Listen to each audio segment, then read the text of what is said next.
Form দেখো 12খানা পাতা, এই 12খানা পাতা, এই 12খানা পেস্ট একে পূরণ করতে হবে। এমনকি তোমার নাতি যদি থাকে, তোমার নাতনি যদি থাকে, তাকেও তোমার পূরণ করতে হবে।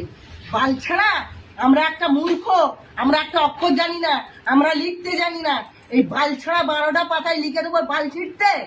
আর এই জন্য বড় লক্ষ্মীর ভান্ডার করিনি, একবার ছাড়া 10 বার যেতে হয় বলে লক্ষ্মীর ভান্ডার করে আমি টাকা নিইনি। আর এই 12টা পেস্ট সই করতে হবে, 12টা পেস্ট ফিল আপ করতে হবে, 12টা পাতা। নাতি পুতি যার যেখানে বিষয় আশায় বাড়ি ঘর যা আছে সমস্ত লিখতে হবে এখানে।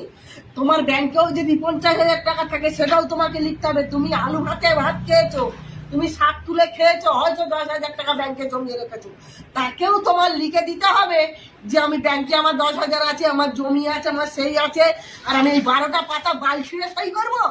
হ্যাঁ, এর গাড়ির ধারে যাবো, ওর গাড়ির ধারে যাবো, ইয়ে বলবে টাকা দাও, ও বলবে টাকা দাও, ইয়ে অফিসার আসবে বলবে টাকা দাও। তোমার কি আছে, তুমি কি ইনকাম করো? এই বাল ছিঁড়ে আমি পেস্ট ভোট করবো এই 12টা পাতা এই অন্নপূর্ণা ভান্ডারে?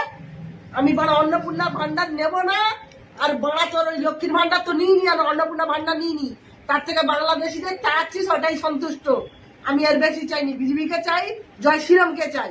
বড়া 12টা পাতা আমি সই করতে পারবো না। তোর বড়া অন্নপূর্ণার ভান্ডার আমার দরকার নেই। গড় তো পাই গড়।